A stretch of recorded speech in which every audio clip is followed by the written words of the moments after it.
Hello दोस्तों, आप सभी का स्वागत है आज की वीडियो में।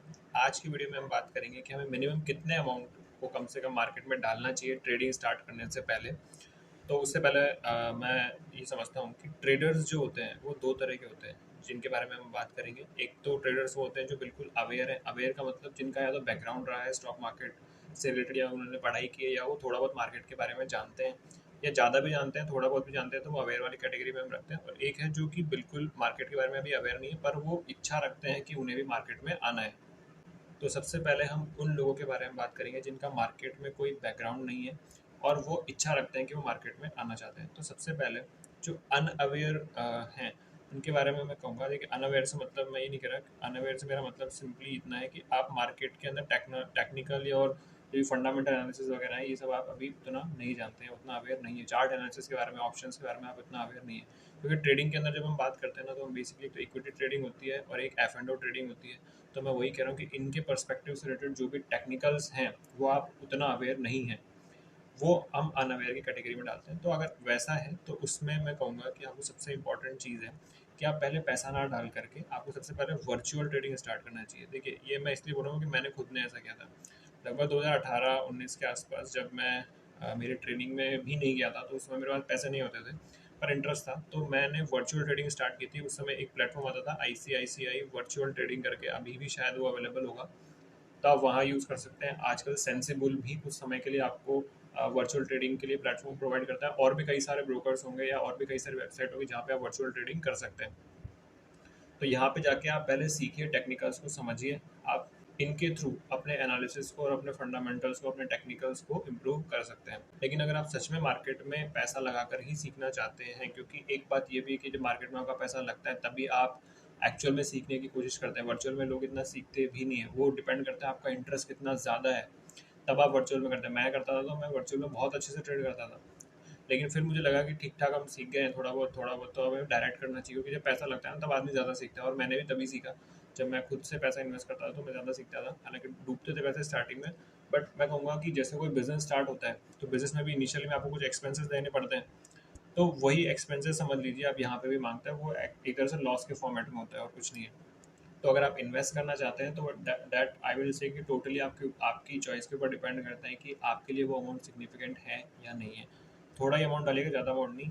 अब हम अवेयर वाली कैटेगरी वाले लोगों को भी साथ ले सकते हैं, क्योंकि जब हम इन्वेस्ट करने की बात करते हैं तो मैं सबसे पहले आपको ये एडवाइस करूंगा कि अगर आप इन्वेस्ट ही करना चाहते हैं तो सबसे पहले इक्विटी इंट्राडे से स्टार्ट कीजिएगा।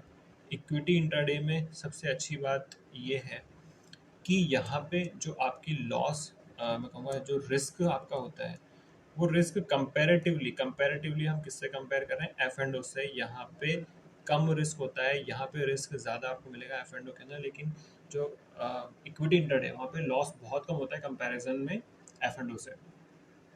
लेकिन इसका ड्रॉबैक भी यही है कि इसका रिवॉर्ड भी कम होता है। लेकिन एक चीज़ इसमें और है कि जनरली मैं कहूँगा, जैसे मान लीजिए जब मैं ट्रेडिंग करता था 2019-20 के आसपास, तब लगभग 20 गुना या 25 गुना तक मार्जिन होता था, मार्जिन ट्रेडिंग अवेलेबल होती थी। आज के टाइम पे ये लगभग 5 गुना के आसपास है। किसी भी शेयर में आप 5 गुना तक ही मार्जिन ट्रेडिंग कर सकते हैं। इसलिए अभी के टाइम पे आपको थोड़ा अमाउंट ज़्यादा इन्वेस्ट करना पड़ सकता है देखने के लिए। जैसे हम एक एग्जांपल लेते हैं कि मान लीजिए अगर मैंने 5,000 रुपये मैं मार्केट में लेके आता हूँ और 100 रुपये का कोई शेयर में खरीदता हूँ, तो मैं कितने शेयर खरीद सकता हूँ? 50 शेयर। ठीक है। अगर इस पे भी 5 टाइम्स मेरे को मार्जिन अवेलेबल हो जाता है तो मैं यहाँ पर 250 शेयर लगभग उस पर्टिकुलर जो 100 रुपये का शेयर है उस कंपनी के 250 शेयर में मैं ट्रेडिंग कर सकता हूँ। अब हम क्या मान सकते हैं कि मान लीजिए वो शेयर लगभग 2 से 3 रुपए के आसपास जनरली मूव करता होगा, या 1 से 3 रुपए के बीच में मूव करता होगा। तो आप जनरली 1 रुपए के आसपास या उससे भी कम के टाइम तक ही ट्रेड करते हैं, इतना ही रुपए का मार्जिन जनरली लोग कवर करते हैं। यानी आप लगभग 250 रुपए से 300 रुपए के आसपास कमाएंगे उसके ऊपर, और या फिर गवाएंगे भी तो 250 से 300 के आसपास ही गवाएंगे। और ये सबसे अच्छी चीज़ ये होती है कि इक्विटी इंट्राडे अगर आप करेंगे तो आप स्टॉप लॉस भी यहीं से सीखेंगे। तो इसके जो दो सबसे बढ़िया एडवांटेज है वो यही है कि एक तो आप स्टॉप लॉस लगाना सीखेंगे सही से, कि स्टॉप लॉस कौन से लेवल पे आपको डालना है। और उससे भी ज़्यादा ज़रूरी चीज़ है, मैं बोलूँगा चार्ट एनालिसिस आप सबसे बेस्ट जो सीख सकते हैं वो इक्विटी इंट्राडे से ही सीख सकते हैं। देखिए, मैं आपको मेरा खुद का एग्जांपल देता हूँ कि जब कई बार मैं मार्केट से थोड़ी दूरी बना लेता हूँ या मैं अपने किसी काम में बिजी होने की वजह से मार्केट में नहीं बैठ पाता, तो जब मैं वापस री एंट्री लेता हूँ तो मैं सबसे पहले इक्विटी इंट्राडे ही करता हूँ। इर्रेस्पेक्टिव में मेरा ना तो प्रॉफिट देखता ना लॉस देखता, मैं सिर्फ ये देखता हूँ कि मैं क्या वापस से मार्केट को प्रिडिक्ट कर पा रहा हूँ या नहीं। तो वो मैं इक्विटी इंट्राडे से स्टार्ट करता हूँ, 2 दिन इक्विटी इंट्राडे करता हूँ, उसके बाद जाके मैं एफ एंड ओ में वापस आता हूँ। क्योंकि एफ एंड ओ में सबसे इम्पॉर्टेंट बात ये है कि आपके एनालिसिस प्योरली ढंग से होने ही चाहिए, टेक्निकल्स में आप बहुत ही अच्छे होने चाहिए, तभी आप एफ एंड ओ में आइए। जैसे अभी वही बात करते हैं कि आपने 5,000 रुपये भी अगर इन्वेस्ट किए मान लीजिए, तो एफ एंड ओ के अंदर ये 5 से 10 मिनट में साफ हो सकते हैं, ये पूरा पैसा खत्म हो सकता है। लेकिन इंट्राडे के अंदर ये पॉसिबिलिटीज़ नहीं है। इंट्राडे में आप गिरोगे तो वापस उठोगे भी, आपको चांसेस भी पूरे मिलेंगे, आपका फंड भी बचा रहेगा, ये पॉसिबिलिटीज ज़्यादा रहती है। लेकिन एफ एंड ओ में नहीं रहता, इसलिए आप इक्विटी इंट्राडे से स्टार्ट कीजिए, उसके बाद एफ एंड ओ पे जंप कीजिए। एफ एंड ओ में अब कुछ लोग जो डायरेक्ट एफ एंड ओ में करना चाहते थे, एफ एंड ओ के लिए मैं बोलूँगा कि देखिए हम इसके ऊपर अलग से एक वीडियो बनाएंगे कि कौन सी स्ट्राइक प्राइस और कितने अमाउंट तक के ऑप्शन की वैल्यू जो है वो हमारे लिए ट्रेड करने के लिए सही रहती है। जनरली अभी मैं एक कॉमन रेफरेंस ले रहा हूँ कि अगर हम बैंक निफ्टी में या निफ्टी में ट्रेड करते हैं, तो बैंक निफ्टी में लगभग 100 रुपये के आसपास, देखिए कोई क्राइटेरिया नहीं है, मैं बताऊंगा कि कैसे आपको सेलेक्ट करना चाहिए, कौन सी स्ट्राइक प्राइस को आपको ट्रेड करना चाहिए। अभी मैं सिर्फ जनरल बता रहा हूँ कि 100 रुपये के आसपास, और निफ्टी में लगभग 50 रुपये के आसपास का जो वैल्यू होती है किसी भी ऑप्शन की, वो जनरली ठीक रहती है ट्रेड करने के लिए, मिनिमम अमाउंट में बता रहा हूँ। तो बैंक निफ्टी का एक लॉट 25 रुपये का होता है और निफ्टी का एक लॉट 50 का होता है, तो आपके वही 2,500 रुपये यहाँ पे लगभग आराम से लगते हैं। ये 2,500 रुपये एक ट्रेड लेने पर उसी दिन खत्म होने की पूरी पॉसिबिलिटी वहाँ पे रहती है। अगर नहीं भी होती तो अगर आप लॉस के साइड भी लेके चलोगे तो कम से कम आप 1 से 1,500 रुपये का मान के चलना कि आपको नुकसान यहाँ पे भुगतना पड़ सकता है। तो इतनी ज़्यादा कैपिटल आपकी एक दिन से खत्म हो सकती है। अगर आप देखें तो लगभग 50 से 60% कैपिटल आपकी लॉस में रहती है पर ट्रेड के अंदर जनरली। अगर आप नए नए ट्रेडर है तो मैं कहूँगा ये रिस्क रहता है, इसलिए इक्विटी इंट्राडे से स्टार्ट कीजिए, उसके बाद एफ एंड ओ पे आइए। एफ एंड ओ के अंदर भी मैं कहूँगा कि अपना सिग्निफिकेंस समझ के चलिएगा कि क्या अमाउंट आपके लिए ज़्यादा सिग्निफिकेंट है। ज़्यादा सिग्निफिकेंट अमाउंट से ट्रेडिंग आपको नहीं करनी है। ट्रेडिंग को एक्टिव तभी लेना होता है जब आप सच में पूरी तरह से साउंड है अपने टेक्निकल्स के अंदर, अपने एनालिसिस के अंदर। तब तक मैं कहूँगा इसे सीखिए। मार्केट भी टाइम मांगता है, जैसे एक बिजनेस को चलने के लिए कई साल लगते हैं। एक बिजनेस को आप देखें तो उसकी जो मेच्योरिटी स्टेज आती है उसको भी आने में कई साल लग जाते हैं। तो उससे पहले की जो मेहनत होती है उतना पेशेंस हमें जनरली नहीं होता। हम चाहते हैं कि हम फटाफट 10-5 दिन के अंदर ही कमाना चालू कर दें, तो ये पॉसिबल नहीं है। मार्केट भी एक बिजनेस की तरह है जहाँ पे जो लॉसेज होते हैं उनको आप अपना इन्वेस्टमेंट की तरह समझिए, समझा कीजिए। यहाँ कुछ समय लगता है, कुछ समय आपको सीखना पड़ता है। आपको अब आपके जो एक्सपीरियंसेस होंगे, जो आपके लॉसेज होंगे, जो आपके पर्टिकुलर सेटअप्स होंगे जिनके थ्रू आपने प्रॉफिट कमाया होगा, वहाँ पे आप सीखेंगे। उसके बाद जाके आप फिर अच्छे ट्रेड लेने की कैपेसिटी रखेंगे। सबसे इंपॉर्टेंट चीज़ मैं कहूँगा एक और कि आपको जो आप इक्विटी इंट्राडे करें या एफ एंड ओ करें, जो भी प्रैक्टिस करें, उनमें सबसे इंपॉर्टेंट चीज़ आपको एक ही चीज़ देखनी है।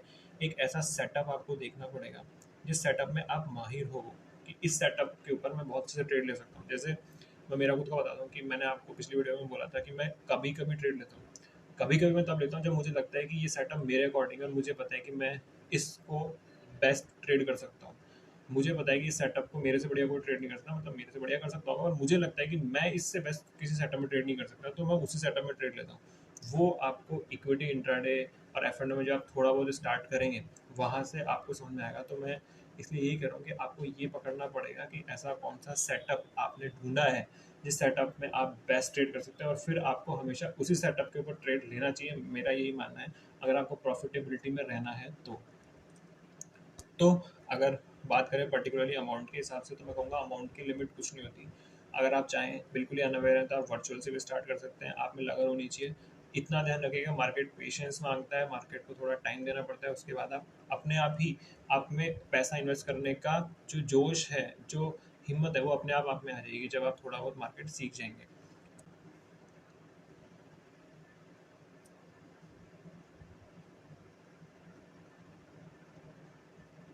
तो जो अमाउंट का एक्चुअल में जो लिमिट है कि कितना आपको अमाउंट इन्वेस्ट करना चाहिए, ये टोटली आपके ऊपर डिपेंड करता है। मैं कहूँगा इतना मत डालिएगा कि वो ज़्यादा रिस्क हो जाए कि एक बार में अगर एक दो बार अगर आपका पैसा डूब गया तो कहीं आप दोबारा मार्केट में आने से ही डरो, ऐसा ही मत कीजिएगा।